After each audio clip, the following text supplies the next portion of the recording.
How is it in a full cycle, his 6th full recruiting cycle, that we don't have a quarterback prospect for the 2026 class? Well, we'll see. It reads as follows. In his 6th full recruiting year with the Seminoles, Coach Mike Norvell is still waiting for his quarterback pipeline to take off. The January decommitment of 4-star recruit Brady Smigel, number 45 on ESPN's top 300 list, marked the latest blow to a program's future plans at the position. 4 months later, Florida State's efforts to land an elite 2026 passer hinge on a pair of priority targets: 4-star Landon Duckworth and Oklahoma commit Jaden O'Neal. Duckworth, a dynamic playmaker who accounted for a season in which he had 51 touchdowns as a junior last fall, is a precise fit for the mold of a dual-threat quarterback that first-year Seminoles play caller Gus Malzahn has traditionally relied on over the years. While Ole Miss has established itself as the clear leader in Duckworth's process this spring, the 6'3", 200-pound prospect from Jackson, Alabama, knows Norvell's history of producing high-scoring offenses and was previously recruited by Malzahn at UCF. Florida State will get its chance to woo Duckworth when he arrives for an official visit June the 13th. June the 13th, also known as 2 days after my birthday. For most people, that would be a hell of a belated birthday gift right there. A visit and a ringing endorsement and a yes to Florida State for this dual threat wonder. What do you say, Tommy? We're going to get him. It's going to happen. It's going to be the moment where it all changes for Mike in recruiting at that key position. That's your department, not mine, to speak these things into being. Normally it's with trench players, but in this case, desperate times call for large measures. 6'3", 190-pound Landon Duckworth. If he's going to be a Nole, that's your job. Unfortunately, that's it. I can't lift that kind of weight. Well, I'm speaking it into being. I'm putting it out into the ether. I'm doing what I can. This is the genesis of the effort, right? This is the first of many moments where I will effort this to happen. Just kind of got to speak it into being first. So I just did.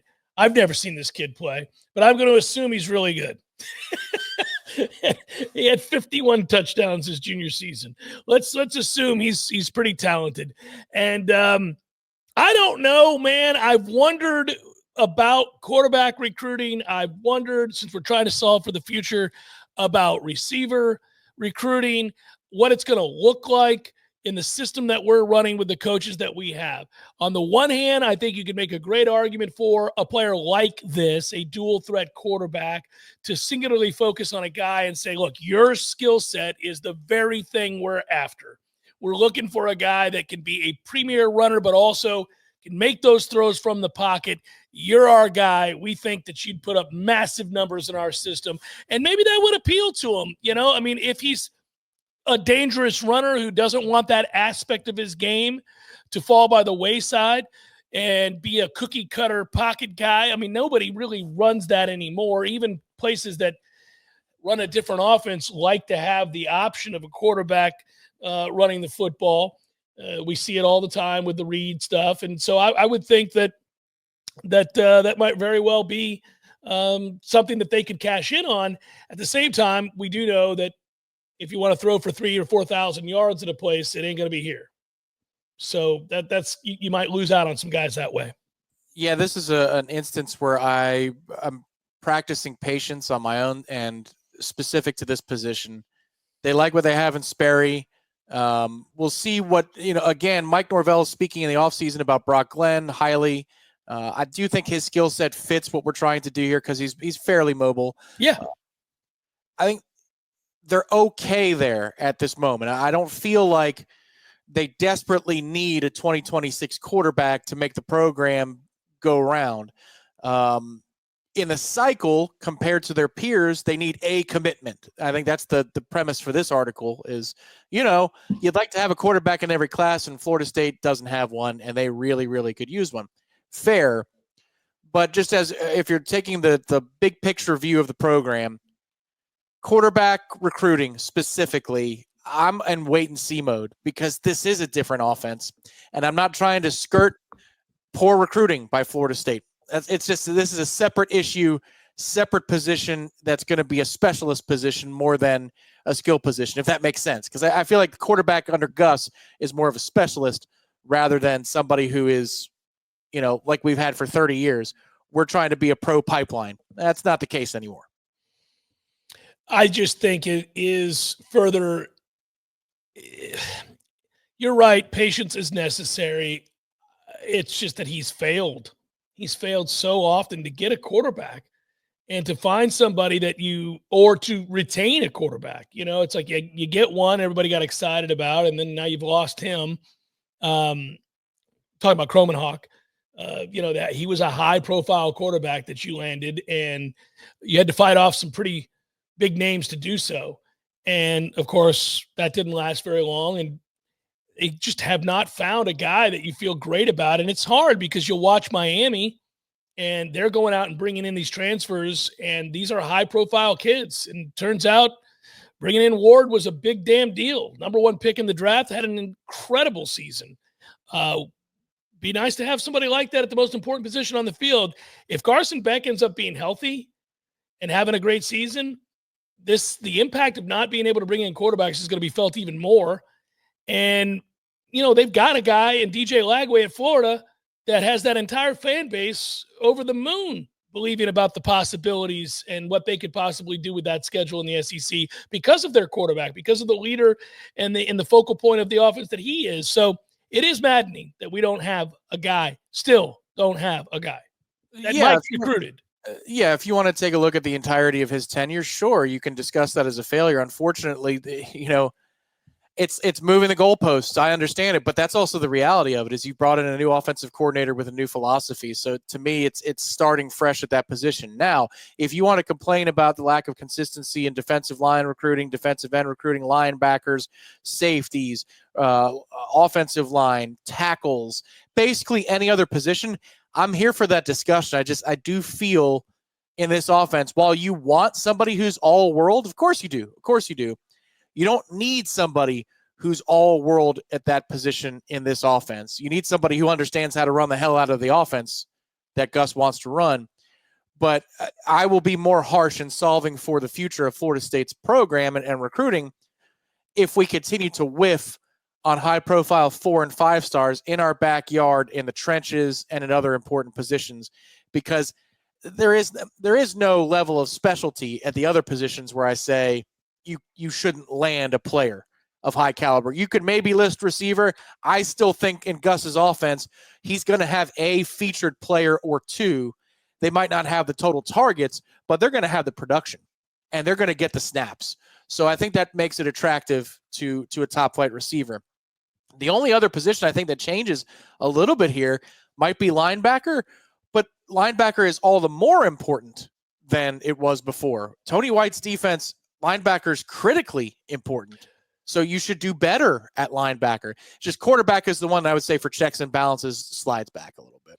That's fair. I always will start and think that the vital importance is that you really man the trenches on both sides of the ball and then give yourself a chance everywhere else, because it really does dictate terms. If you've got a good offensive line, the rest of your offense will be fine. If you're dominant up front and you can stop the run defensively and get after the passer on third and obvious, it changes everything about what your linebackers and your secondary is. So I always start there. They haven't done a great job there, and that has to change. We need to see a more pressing effort to get these defensive tackles in here, to get some of these 4 and 5 star kids that change games with their ability to win the line of scrimmage and make teams one-dimensional.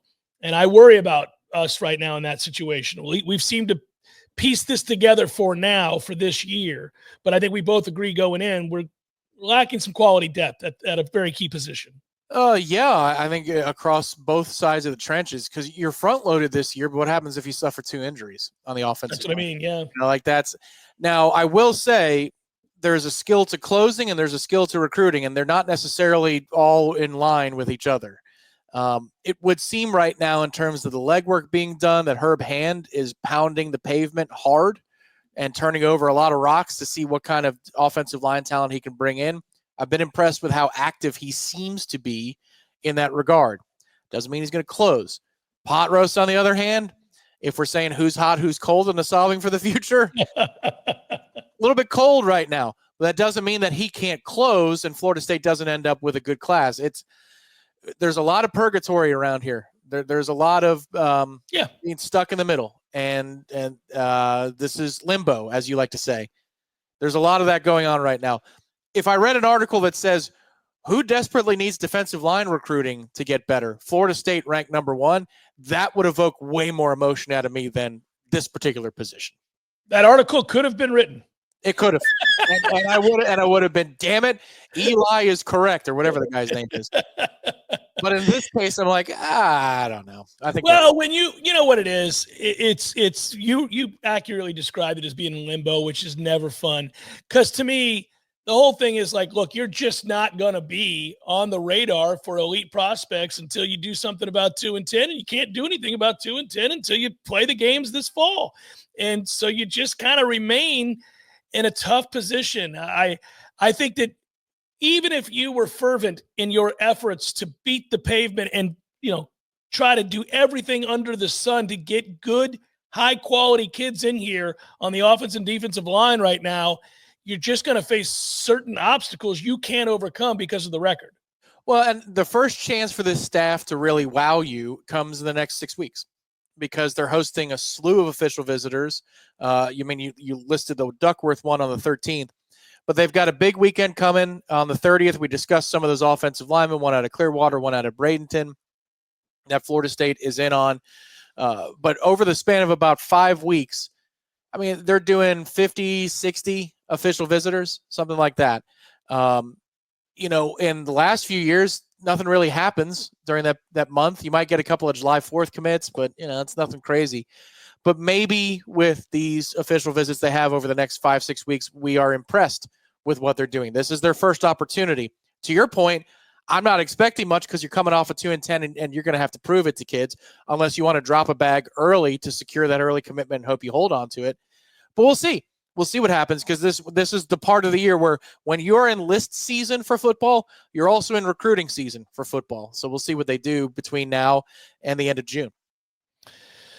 It would be nice at some point, as we try to solve for the future with our friends at ISF, to get a big name anywhere, a big name, offensive line, defensive line, edge rusher, linebacker, wide receiver, quarterback, aforementioned, to say yes to Florida State to create some buzz in the same manner that we see our rivals have it done on the regular. Most recently, Miami, with the number 1 offensive line recruit in the country, one of the best recruits in the country, period. And I know that it's not frugal or wise to spend on, right now, the most expensive recruit in the country, because you've got so many other needs and need to spread it out. And we've talked about that and the difficulty of even getting those guys on campus right now after going 2-10. But it doesn't change the emotion that you feel when they say yes to Miami or another one says yes to Florida. It doesn't change the emotion you feel. So I get our fan base being pissed. I do too. But unfortunately, all I can tell you is sprinkly dinkly. And you were correct about that. Sprinkly dinkly. ISF, solving the future. You can solve for the future by going to isf.com. Jeff Cameron, Show 93.3. Real Talk Radio, Warchant TV. Let's keep it rolling. Speaking of which, partnerships, people we value greatly. We've got another one always. And since tomorrow is Libations Friday and we won't be here, we're doing it today. It's a little NoleRetirement.com. That's right, with our friends at Artisan Financial Strategies. Cue it up, good sir. Red Zone. Welcome to the majesty. Every freaking rep. The elegance. To win the game. Oh, he hits the upright. It's no good. You have entered. Someone burned down the funeral home. You burnt the funeral home. Lives will be changed. Sideline. Touchdown. Unbelievable! Mothers will cry. When you see your players give all that they have and you lose that way, it's tough. Legacies are etched into eternity. I know who I am. North, South Dakota was his brother from West Virginia. This is the Red Zone. That's good to know. Join their email list to get a free retirement ready readiness assessment. If you go to NoleRetirement.com, you just click on that email list and they'll get you ready to go. Whether that's financial planning, investment management, risk management, business succession, or exit strategy for that matter, my friends at Artisan Financial Strategies got you covered. I just had a good conversation with Adam the other day, and he is pleased to report that many of you have reached out. That's a good thing. NoleRetirement.com to learn how to protect you and your family against rising healthcare costs, plan your legacy.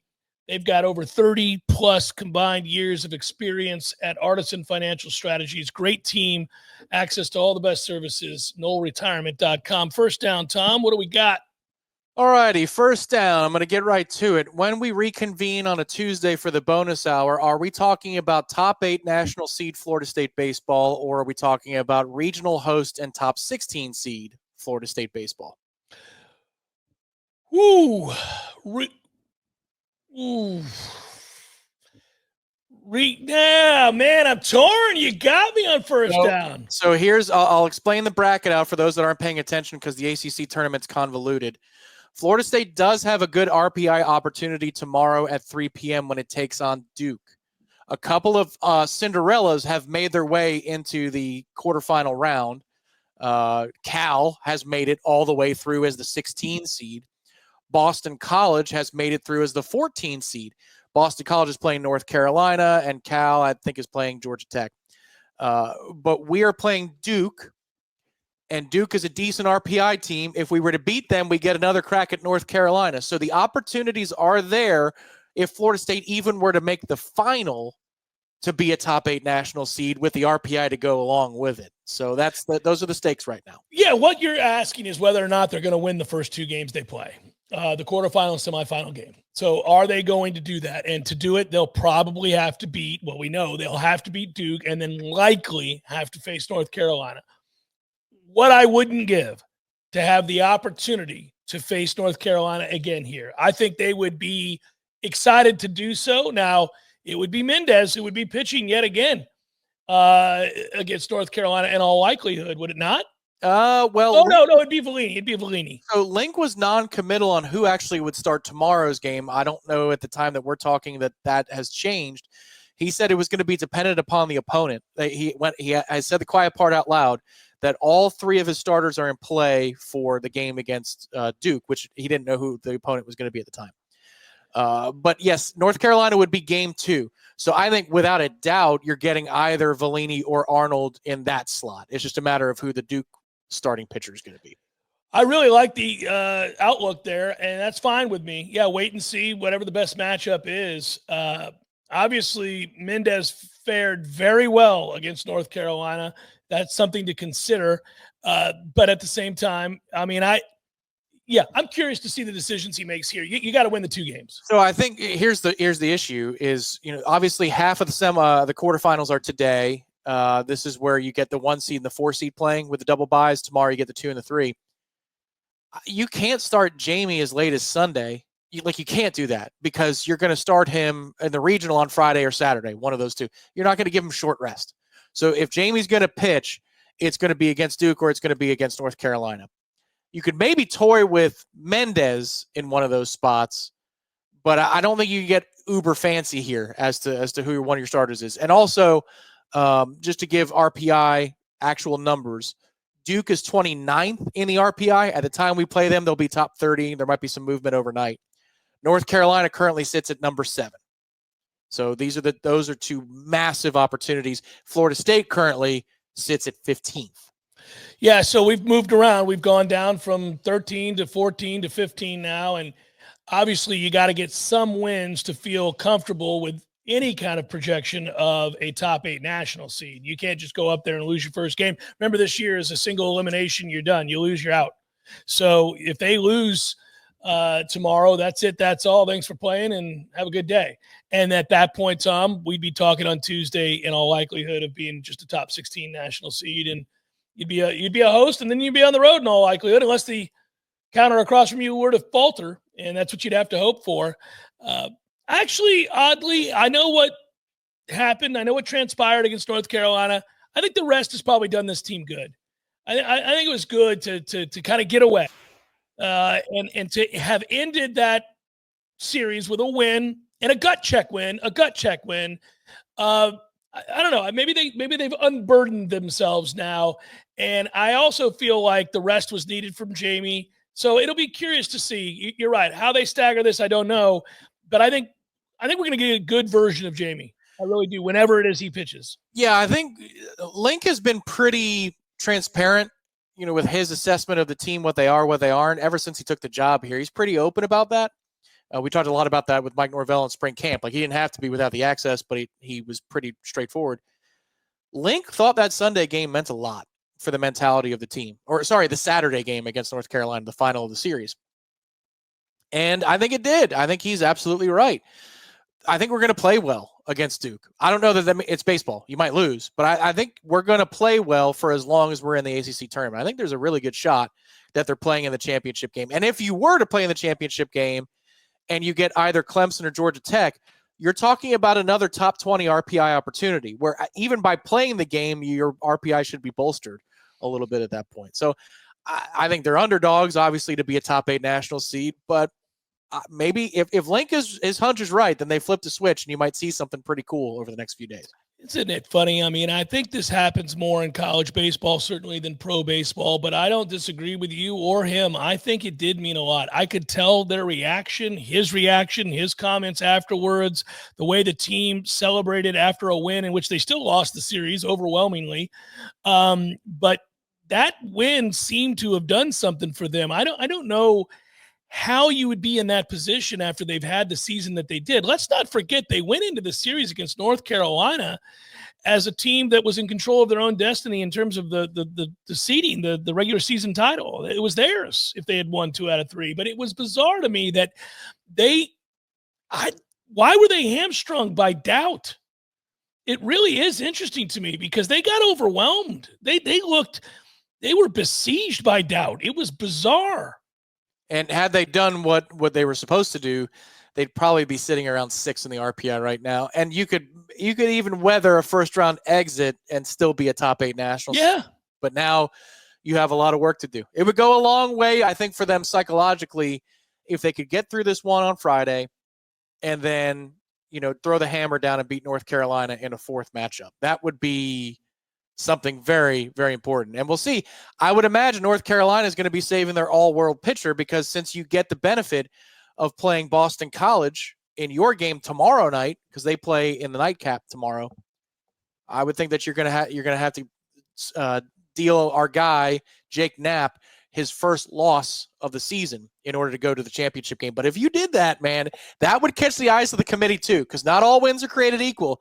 You go take down Jake Knapp on a neutral site, I think you might actually do enough just by winning that game to make it into the top 8. It's funny you're facing the same sort of. I know we're getting ahead of ourselves because you got to win your first game, but if it comes to pass that you get to face Knapp and he was that good, Tom, there's the scouting report. You already have it. You already know it. You just couldn't do anything about it last time. He's in the zone. He's going to throw strikes and he's going to throw a fastball. He's going to throw a fastball 90% of the time. It's so straightforward, and yet that's how effective it is. I don't know if you take comfort in it because you knew it beforehand. You knew it when you went out there and faced him at home. And Link had alluded to it. And those guys afterwards, it's interesting. They basically told you they knew they were getting fastball. They basically told you they knew he was going to try to get ahead early with a fastball in the zone, and they just couldn't do anything about it. And I don't know if baseball just returns to being baseball where you're just sitting dead red on one half of the plate or the other, or up or low, whatever it is, and you get your cut and you go. I think that's a totally fair question to ask because it sounded like the scout that they had on his fastball was excellent as well. Link was talking about how that he's got 2 different fastballs. We had a good plan for both profiles because we know exactly the measurement of which way they go. But sometimes measuring the profiles and looking at it in the batting cage is not the same as a hoss standing on the mound and challenging you. He got out of a jam in the first 3 innings. I think he was in one true jam, got a double play to get out of it, a couple of nice plays in the outfield, and then he went on cruise control. But they were knocking on the door in the early parts of that game to break through for 2 or 3 across in an inning.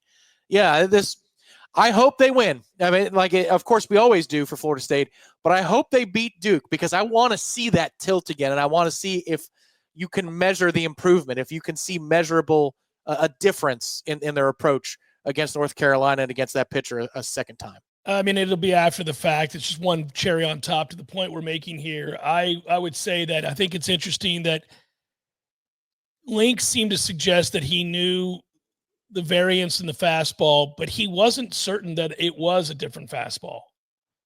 So that is to suggest he wasn't sure that they weren't both just four-seamers or two-seamers.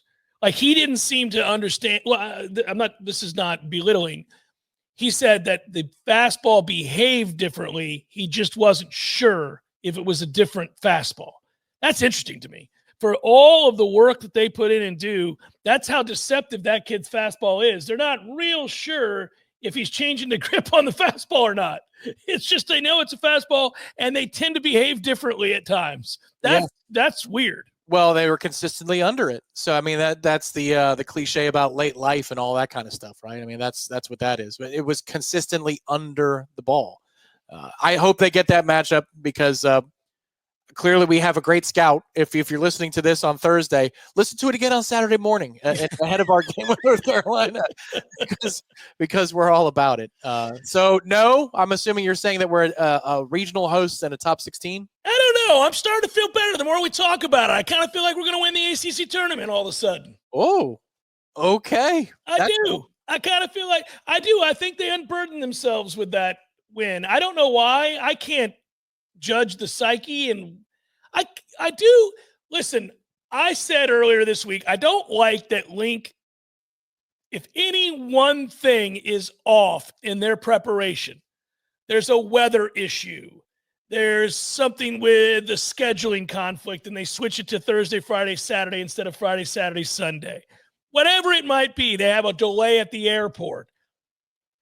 He gets rattled, man. He brings it up a lot. He's immediately like, well, we didn't get back till 1 o'clock in the morning. There's no telling the effects it had on those. Well, and they're young kids, dude.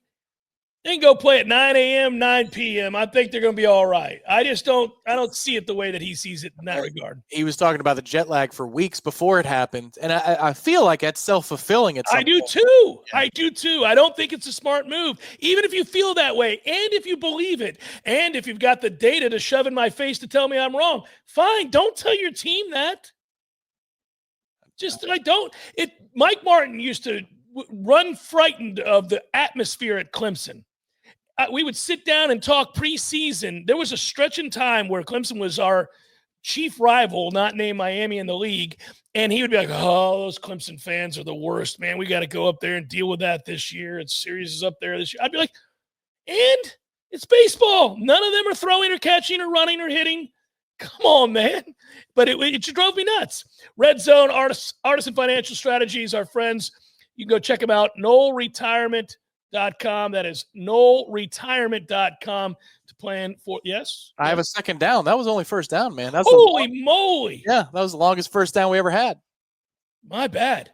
Second down. Second down. When we reconvene on Tuesday, are we talking about a Women's College World Series Florida State Seminoles program and what their schedule is for the first game in Oklahoma City for the Seminoles? Sure. Why not?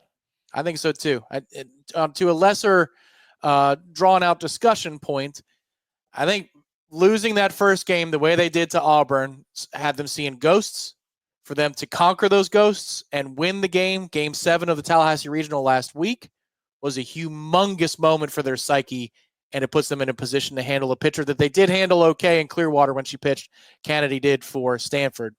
I think they also are in a good place mentally because of how they won the regional. Well, I do worry about that first game against that particular $1 million arm. I do worry about it, but God forbid. I mean, you win that game and get past it. Yes, I feel very, very good. And even if they lose that game, I okay. Well, either way, they'll throw her in the next game too, I imagine, because softball is it doesn't matter. Like you can see pitchers. Tom, if I'm spending $1 million on a girl to play softball, she's going to pitch every game we play. That's right. Every pitch, every single game. It's called the every pitch contract. Yeah. Yeah. You'll be on the hill for every single game.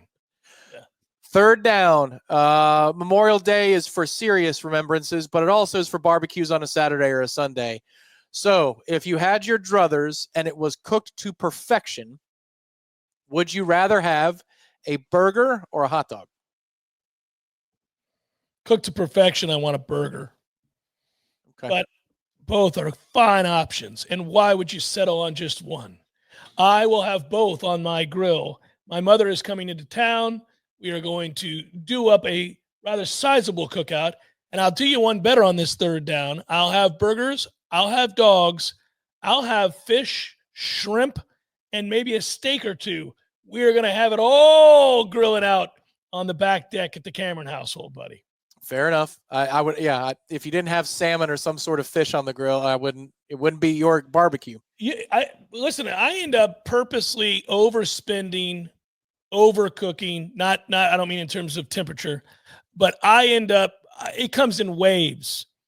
I put on something that we all want to watch, preferably a game, and I let the family just have fun. They hang out, and I go to the back deck, and it's me and my pit boss and a nice cold beer and a Bluetooth speaker, and I get at one with the grill and the meats and the music, and it's my time. I don't ask for help. I don't want anybody out there coming out there to talk to me. Just leave me be. I like to sweat. It's the only time where the heat is okay for me. I'll sit out there sweating profusely, sipping on a cold one, contemplating the future. I love it all. All right. And fourth down will be burgers are, ground beef is ground beef. You get the kind that you like. Steaks, all that kind of stuff. That's a butcher. But when it comes to hot dogs, there are brands, and brands matter. So if you're cooking in your grill a hot dog that is of the upper echelon, doesn't matter. They never advertise. Who you got? What's your hot dog brand? Well, I get the ones that are real beef. That's the key to me. There's several that do this that are real beef. Not that you can't grab the big 200 hot dogs for $1 thing. I don't know. Nobody knows what that meat is. You gotta spend the extra money on the real beef dogs. You want the Angus dogs? Yeah, the Angus beef. Yes, the real dogs. I will go the extra mile and do that. And then I grab sausages, register sausage. I throw that on there as well. I like to do the dogs, the sausages, and the shrimp at the same time because the shrimp go on high. So the shrimp goes on the above thing. They never touch the fire. You can't let the shrimp touch the fire. They're up high, and they're just slow cooking while you got your beef franks and your dogs and all that stuff, and the sausages, I should say, down below. And they kind of protect the shrimp. And then the second you see the shrimp start to turn pink, they got to come off right now, and you replace them with your vegetables up top. Then you got your vegetables up top, which also don't see the fire. And a lot of times I don't do the thing where I skewer the vegetables. A lot of people do.